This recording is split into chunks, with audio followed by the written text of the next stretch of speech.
هذا المحتوى الإذاعي في إطار مشروع شبكة الإذاعات الجمعوية المغاربية بكل من المغرب، تونس والجزائر. تشرف عليه كل من جمعية مبادرات مواطنة، منظمة إغيم والاتحاد التونسي للإعلام الجمعيات. Il n'existe pas de définition unifiée du discours de haine, mais l'Organisation des Nations Unies pour l'éducation, la science et la culture, UNESCO, le définit comme des expressions qui prônent l'incitation au mal, notamment la discrimination, l'hostilité ou la violence, selon une cible identifiée au sein d'un groupe social ou démographique.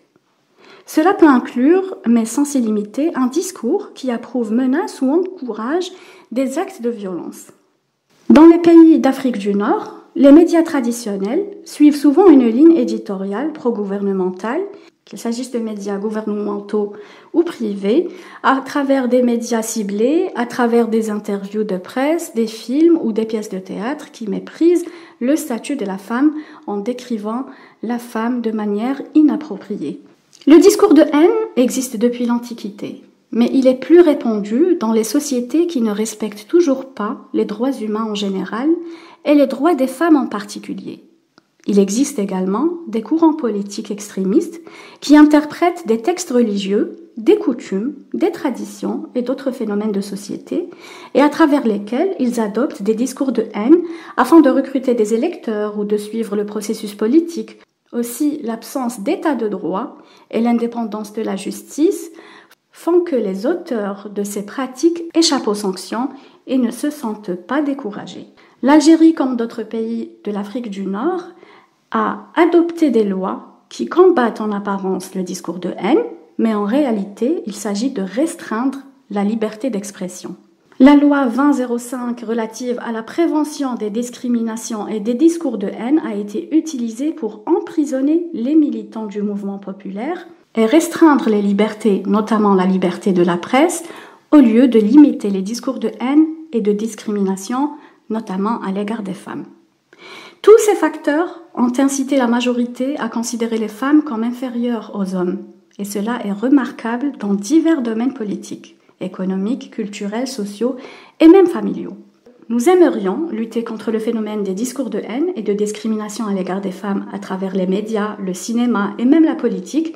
Et pour cela, nous avons le plaisir de recevoir parmi nous Maître Nadia Aïdzaï, avocate et présidente de l'association SIDEF, et Dr Messahi Bouchra, psychologue clinicienne. Bienvenue.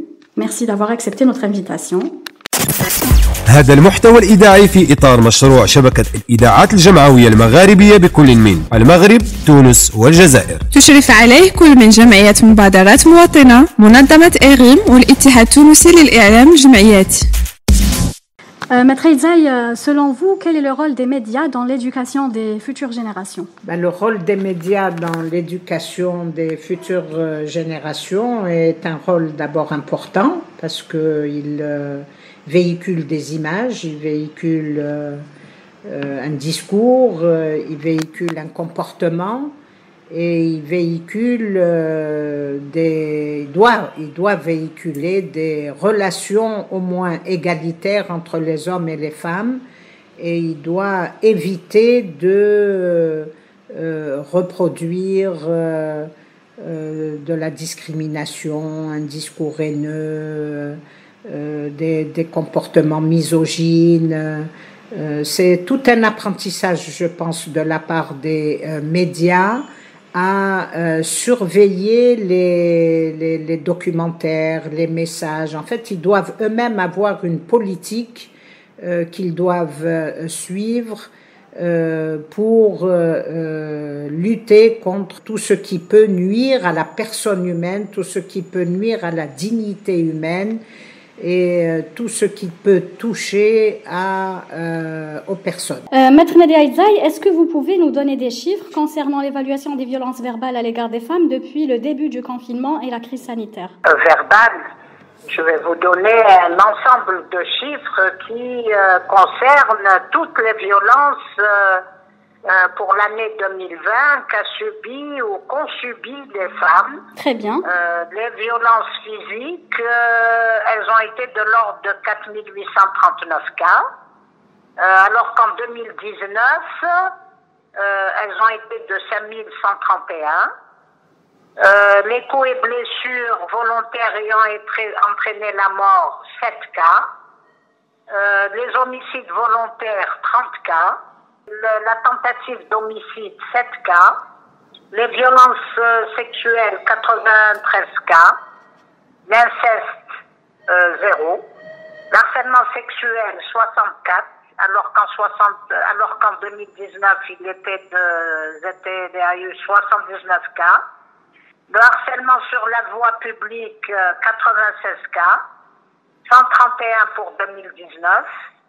Les mauvais traitements, 1630 pour 2020 toujours, et 1676 pour 2019. Les enlèvements, 17. Au total, pour l'année 2020, alors toutes ces violences confondues, il y a eu 6782 cas donc de plaintes, de cas et donc de plaintes déposées par les femmes. Voilà. Ça, c'est les chiffres de la police. Hein. Très bien, d'accord. Maître Nadia Aizai, est-ce que vous pouvez nous donner une définition pour le discours de haine? Oh, la définition du discours de haine, c'est les mots, c'est les phrases, c'est tout ce qu'on va utiliser comme vocabulaire dégradant, tout ce qu'on va utiliser comme discours et même comportement, même geste par rapport à l'autre, et particulièrement par rapport à la femme, parce que la haine, on peut avoir un discours de haine discriminatoire à l'égard des personnes. Je crois qu'il faut revenir à la définition elle-même de la discrimination qui comporte en fait les discriminations contre le sexe, race et toutes ces particularités. Donc le discours de haine, c'est un vocabulaire, des mots, des phrases, un discours qui porte atteinte à la dignité humaine. Maître Nadia Aizai, vous êtes féministe et présidente de l'association CIDEF, association en matière de sensibilisation sur les différentes violences à l'égard des femmes. Pouvez-vous nous parler de votre parcours de militante pour les droits des femmes? Mon parcours, lui, il se situe dans la reconnaissance de la femme en tant qu'individu, dans la reconnaissance de la femme en tant que citoyenne, mais aussi dans l'attribution et l'effectivité des droits des femmes. Quand je parle des droits égalitaires, parce qu'on va nous dire les femmes ont des droits, mais dans certains cas, ces droits ne sont pas égalitaires par rapport donc à l'homme. Donc notre travail ou mon travail a été surtout de mettre en avant les discriminations, de mettre en avant les inégalités et de travailler sur ces inégalités pour les corriger et construire des rapports égalitaires, mais surtout en utilisant ce qui aujourd'hui s'appelle le genre, qui aujourd'hui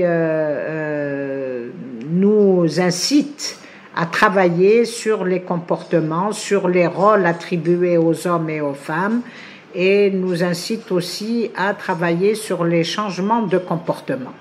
Il faut que l'on arrive à changer le comportement des citoyens, qu'il soit construit sur des rapports égalitaires.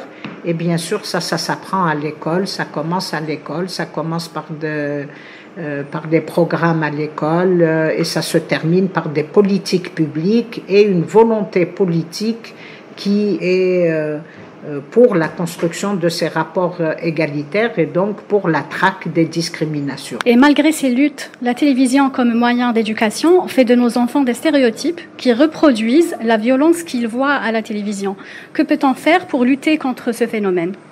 Mais d'abord que la télévision est elle-même une charte, une éthique, des valeurs sur lesquelles elle doit travailler, Et moi, je pense que cette charte ou cette éthique ou ces valeurs sur lesquelles elle doit travailler doivent provenir d'une politique publique de communication, d'information établie par le gouvernement, basée sur l'égalité homme-femme, basée sur la lutte contre la discrimination, basée sur le respect de la dignité humaine, et qui doit être contrôlé lorsque tout ceci est violé par l'ANAV, c'est ça, l'organe qui doit contrôler les programmes.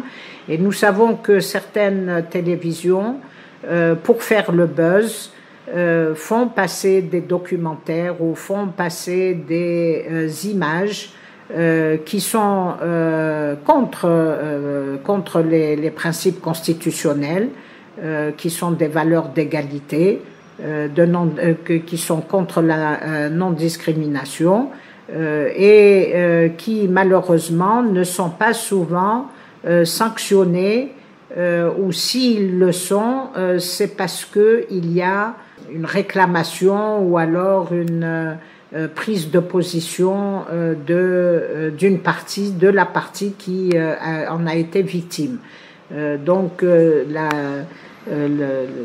l'ANAV doit réagir rapidement sans qu'elle ait à être saisie lorsque une télévision a voulu faire le buzz et a voulu porter atteinte à la dignité.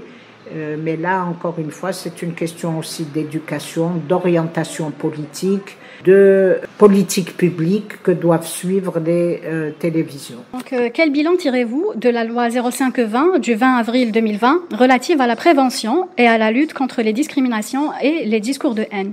D'autant plus qu'elle a inclus les discriminations et les discours de haine fondés sur le sexe dans leur définition. Pour protéger les femmes contre le discours de haine. Les autorités algériennes ont utilisé la loi sur la prévention de la discrimination et des discours de haine contre des militants. Ils l'ont utilisé contre des militants et des accusations ont été portées contre eux sur la base de cette loi. Mais aucune personne qui a incité à propager le discours de haine contre les femmes n'a jusqu'à présent été poursuivie. Comme ce qui s'est passé, par exemple, avec les femmes victimes de viol, de viol à Bourj Beji Mortar. Et on a vu comment certains comptes Facebook ont justifié ce crime et ont même blâmé les femmes victimes. Comment expliquez-vous, Maître Nadia Edzaï, ce phénomène où le texte législatif n'a pas été appliqué?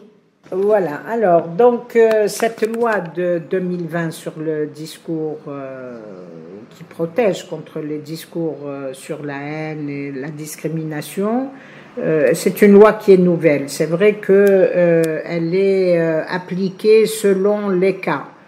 Et elle n'est appliquée que lorsqu'il y a un dépôt de plainte. On ne peut pas appliquer une loi s'il n'y a pas une plainte qui est faite par une des parties lésées. Or, il se trouve qu'effectivement, cette loi contre les discours de la haine n'a pas été appliquée de manière neutre ou ni de manière à poursuivre les personnes que l'on connaît et qui ont tenu des discours de haine, par exemple, contre les Kabyles. Ces personnes-là n'ont pas été poursuivies. Mais par contre, lorsqu'il s'est agi d'autres cas, on a effectivement poursuivi des personnes pour des propos qu'on a considérés comme haineux. Je crois que la neutralité s'impose, la partialité s'impose pour appliquer une telle loi et elle est générale et elle doit s'appliquer à toutes les personnes qui utiliseraient un discours de haine.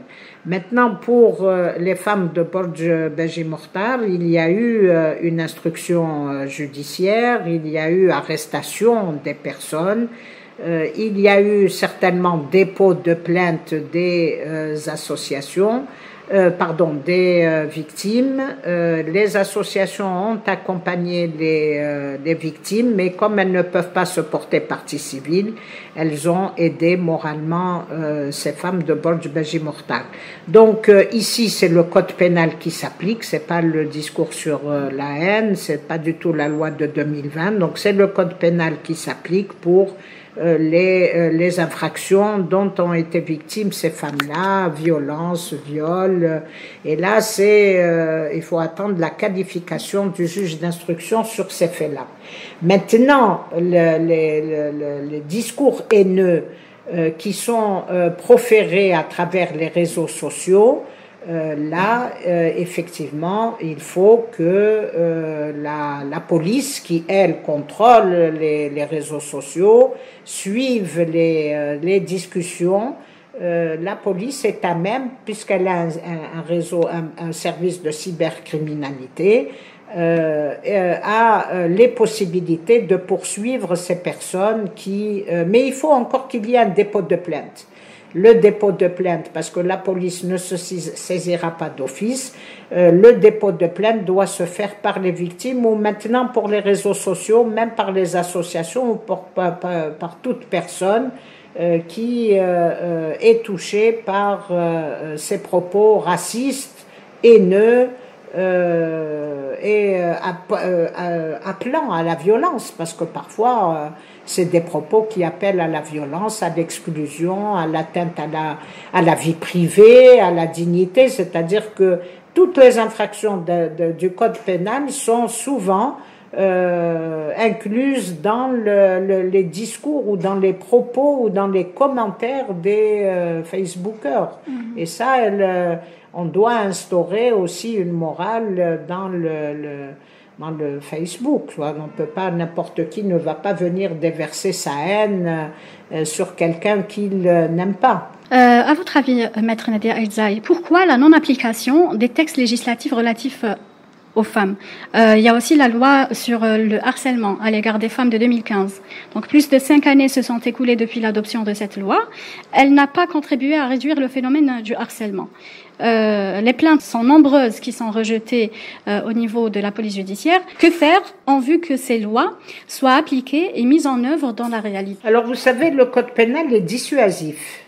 Donc, il dit à chacun de nous, ne commettez pas ces infractions, ne commettez pas ces actes. Et effectivement, depuis 2004 déjà, le harcèlement sexuel, et ce n'est qu'en 2015 que le harcèlement de rue a été introduit. Donc, il y a cette catégorie d'infraction qui a été incriminée, mais cela veut-il dire pour autant que parce que c'est incriminé, ça doit disparaître? Non. Comme n'a pas disparu le vol, le viol, les infractions que nous avons dans le code. Ça dissuade, c'est pour faire peur. Maintenant, pour diminuer, parce que faire disparaître, ça n'a jamais disparu dans les autres pays, mais pour diminuer ces cas, il faut une éducation. Pour diminuer le harcèlement sexuel, par exemple en milieu du travail, il faut que les entreprises prennent des décisions, introduisent dans les conventions collectives la lutte contre le harcèlement sexuel sur les lieux de leur travail. Donc c'est pour assainir, pour construire un climat de travail serein, il faut qu'une entreprise prenne ça en charge.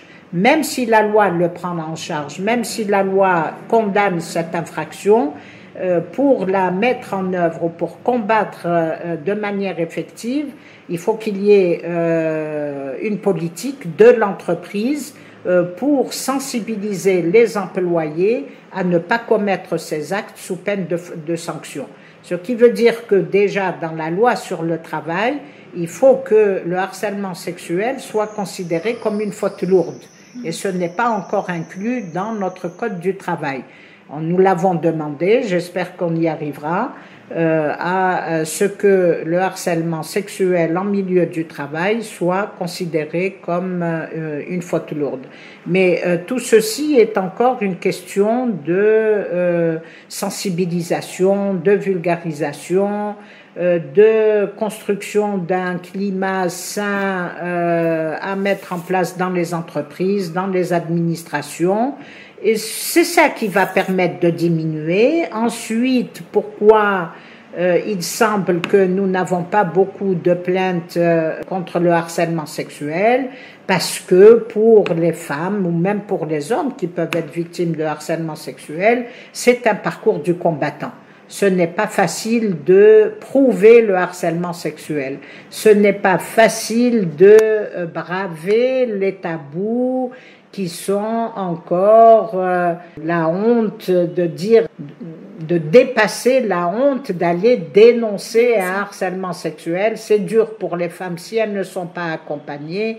C'est pour ça que dans le lieu du travail, il faut qu'il y ait des mécanismes, des dispositions de lutte contre ce phénomène, si on peut l'appeler phénomène, mais en tout cas contre ces actes. Alors les victimes ont du mal, celles qui le font, elles sont accompagnées par les associations ou par leur famille ou par leur mari ou par leur fiancé ou par des frères, mais en tout état de cause, celles qui vont se retrouver seules vont préférer être mutées que de déposer plainte. Merci beaucoup. Je vais rajouter une dernière question, c'est sur les solutions et le rôle de tout un chacun, des associations, des féministes, des citoyens, pour lutter contre le discours de haine à l'égard des femmes et contre la violence verbale. Selon vous, quelles sont les solutions et quel est le rôle de tout un chacun pour lutter contre ce phénomène?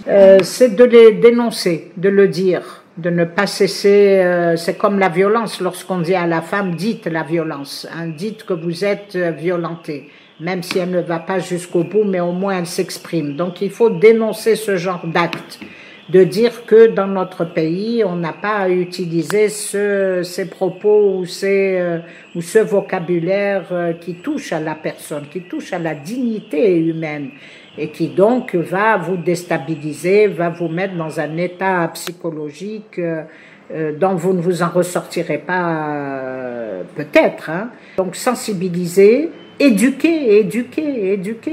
On ne cessera pas de dire éduquer à la paix, éduquer à l'égalité, éduquer à la lutte contre ce discours haineux, et apprendre aux enfants et à nous aussi à vivre dans la diversité. Nous ne sommes pas tous semblables. Nous avons des blancs, des noirs, des jeunes, des femmes, des hommes. Nous ne sommes pas tous les mêmes, mais nous avons choisi de vivre dans ce pays. Si nous avons choisi de vivre dans ce pays, nous sommes tous soumis à une loi, nous respectons la loi, nous la respectons, mais il faut que les personnes qui ont accepté de vivre dans ce pays acceptent les autres. Il faut qu'on s'accepte. Je ne vais pas dire de la tolérance. Je ne sais pas, de la tolérance, ça veut dire que je vais vous accepter, mais ne pas reconnaître votre différence. Non. On va s'accepter, mais en reconnaissant nos différences. On va s'accepter en reconnaissant une diversité culturelle. On va s'accepter en reconnaissant notre diversité linguistique. On va s'accepter en reconnaissant donc tout ce qui fait de nous des différents. Mais nous sommes tous algériens. Merci beaucoup, Maître Nadia Edzaï.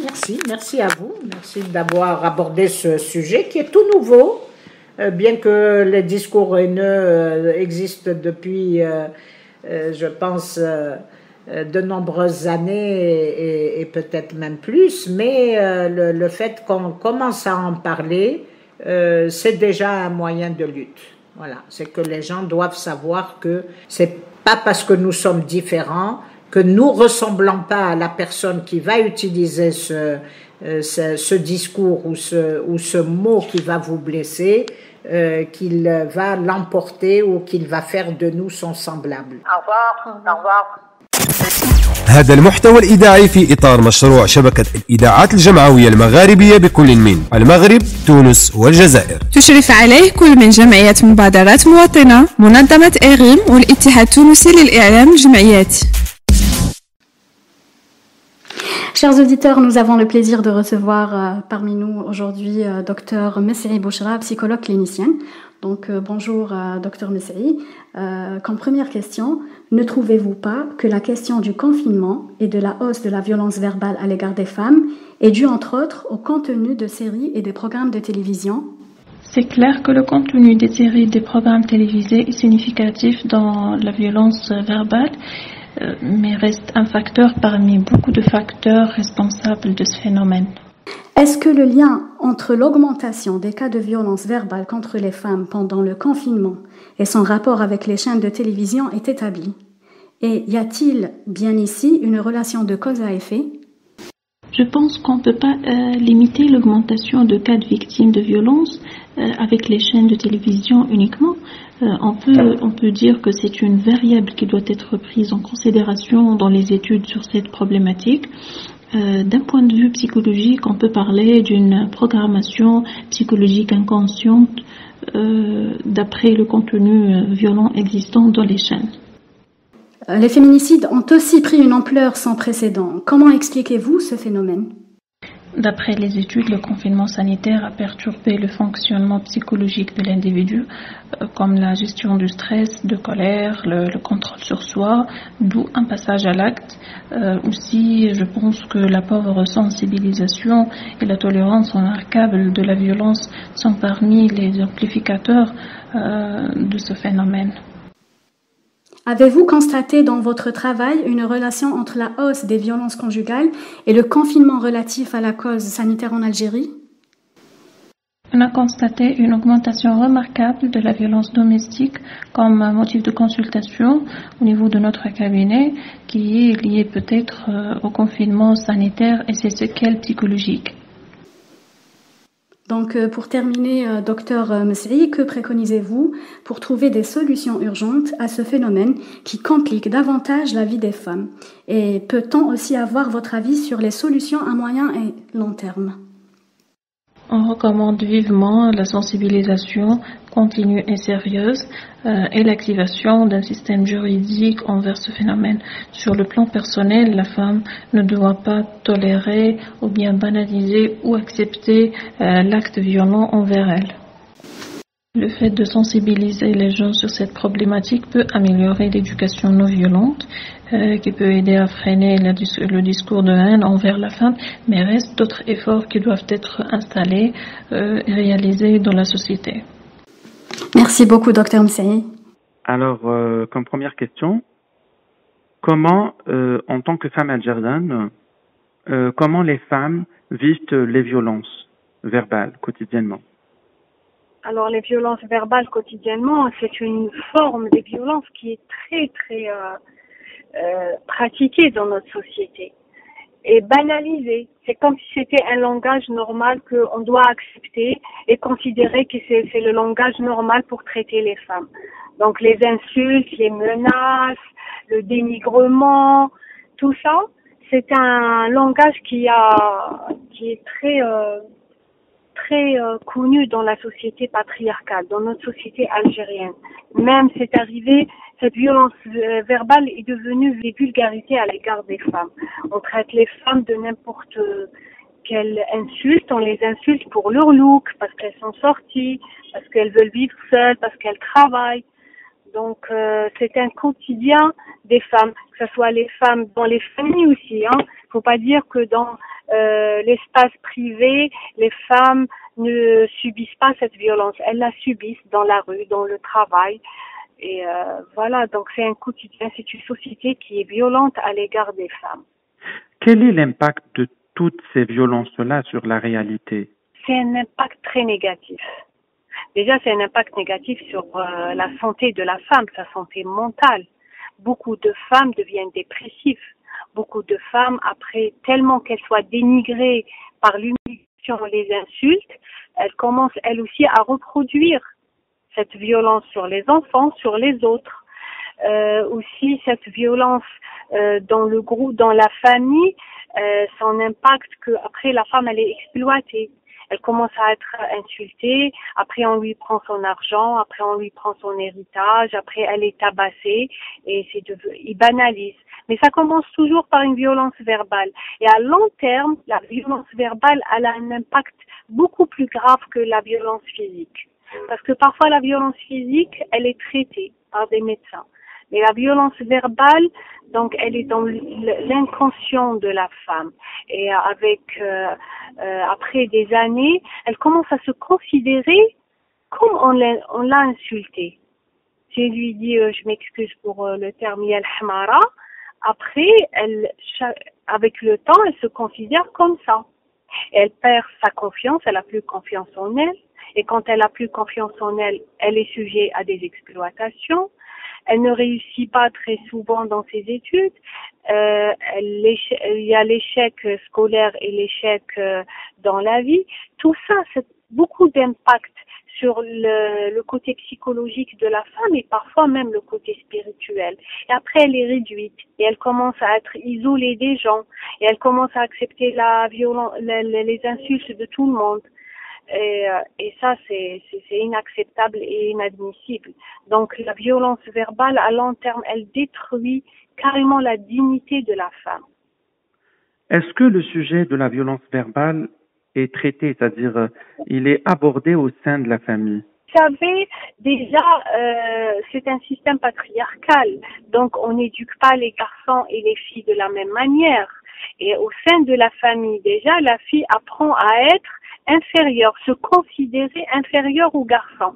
Même si ce n'est pas le cas, elle n'est pas inférieure, mais on l'éduque dans ce sens. Après, le frère commence à insulter la sœur, le père qui insulte la maman et la sœur et la fille. Donc ça devient, on essaye de normaliser cette violence. On essaye de la normaliser. Dans certaines familles, non, ils acceptent pas ça. Ils sont contre cette violence. En général, elle est condamnée quand c'est une violence qui vient de l'extérieur. Par exemple, le frère, il insulte sa sœur à la maison, mais si quelqu'un, un étranger, l'insulte dans la rue, là, il va aller le tabasser. Parce qu'il considère que c'est une violence. Mais quand c'est lui qui l'exerce au sein de la famille, pour lui, ce n'est pas une violence. Donc, elle est abordée au sein de la famille quand elle vient de l'extérieur de la famille. Mais dans la sphère privée, non. D'accord. Comment évaluez-vous son impact sur la société?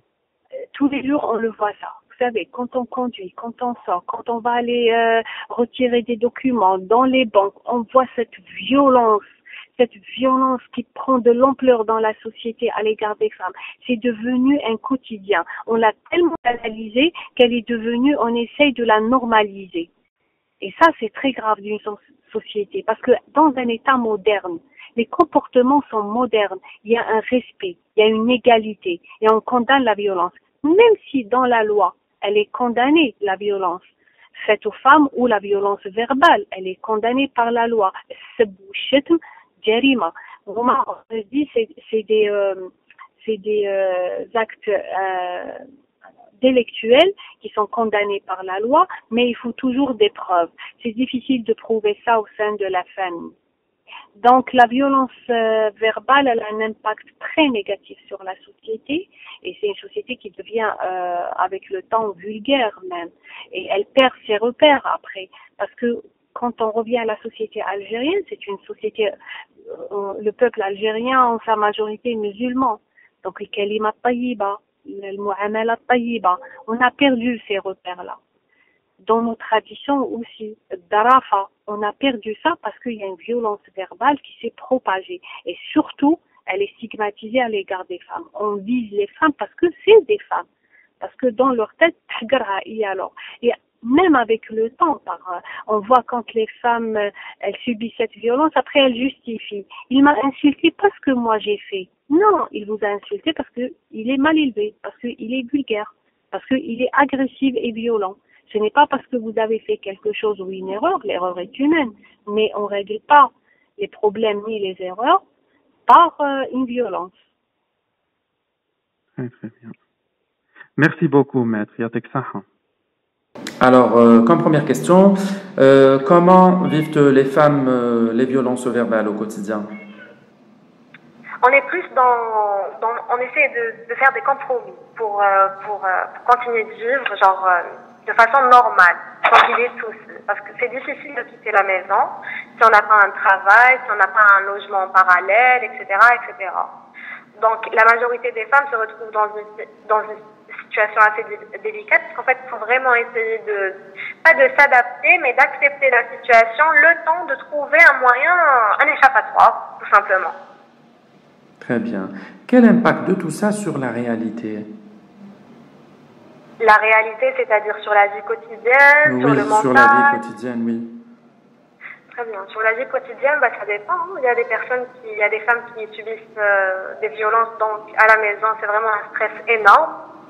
Et dehors, c'est pareil, ça se répercute sur les études, des absences, du mal à être concentré, du mal à peut-être réaliser certaines tâches du quotidien, voire au travail pareil. Après, ça dépend vraiment des femmes. Anna, je suis pas psychologue. Anna, je vous parle de peut-être mon vécu, mais aussi du vécu des femmes que j'ai pu aider dans ma vie. Très bien. Comment est reçu tout cela en famille? En famille, c'est-à-dire au sein de la famille, comment elle le vit? Oui, comment elle le vit? Au sein de la famille, ça dépend vraiment en fait si c'est l'époux qui violente la femme ou alors un membre de la famille, c'est-à-dire un frère ou un père. Lorsqu'il s'agit d'un frère ou un père, on voit que la majorité se retrouve dans une situation très délicate parce qu'il y a même avec le côté ride et tout ça. Elle ne peut porter plainte, elle ne peut s'en aller réellement parce qu'elle risque de se mettre à dos toute la famille, pas que le père ou le frère, c'est-à-dire pas que la personne qui commet l'acte violent à l'égard de cette femme. Donc elle est dans, c'est plus un compromis qu'elle est en train de faire à la maison, genre تقول له معليش ندير الحجاب خليني نخدم، إذا يضربها بس ماشي بالحجاب، إذا يضربها parce que à la maison elle fait pas ci, elle fait pas ça, elle va le faire le temps de trouver mieux et s'en aller, etc., etc. C'est vraiment des compromis.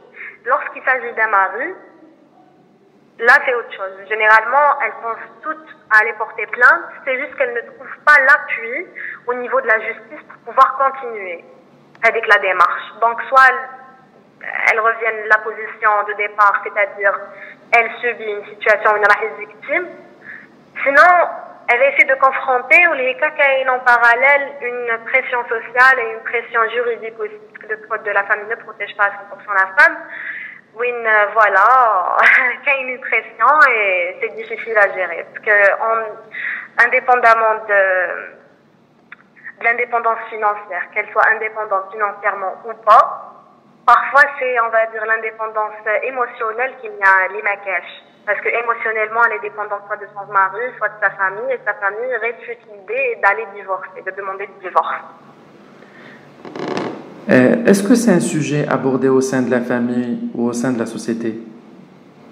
Au sein de la famille, aujourd'hui, dans la société. On n'en parle pas peut-être assez parce qu'il n'y a pas une volonté réelle de la part de l'État pour changer les choses.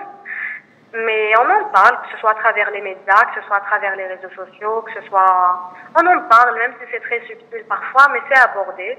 Après, de façon très maladroite, souvent, mais ça l'est. Et comment évaluez-vous son impact dans la société? Honnêtement, ça c'est, je peux pas y répondre parce qu'honnêtement, ça je sais pas. De notre côté, en tant que militante par exemple féministe, on essaie de sensibiliser les gens à la question et tout. Mais maintenant, est-ce que c'est pris en considération ou pas? Ça je ne sais pas. À la belle actuellement, on voit de plus en plus de femmes qui disent ouvertement, voilà, la manière même si elle continue de subir le hubera, comme je l'ai dit, elle n'a pas les moyens de laisser le passé taha, ma cache qui fait et tout, mais quand même, elle en parle, ne serait-ce à travers des pages, anonymement, elle dit voilà, donnez-moi vos conseils et tout, donc il y a une conscience, c'est bon, les femmes sont conscientes que c'est pas normal. Amis auditrices, auditeurs de la radio des Sans-Voix, nous arrivons à la fin de cette émission. Je vous remercie pour votre écoute et votre attention et nous vous donnons rendez-vous la semaine prochaine avec un autre numéro. Au revoir. هذا المحتوى الإذاعي في إطار مشروع شبكة الإذاعات الجمعوية المغاربية بكل من المغرب، تونس والجزائر. تشرف عليه كل من جمعية مبادرات مواطنة، منظمة إغريم والاتحاد التونسي للإعلام الجمعياتي.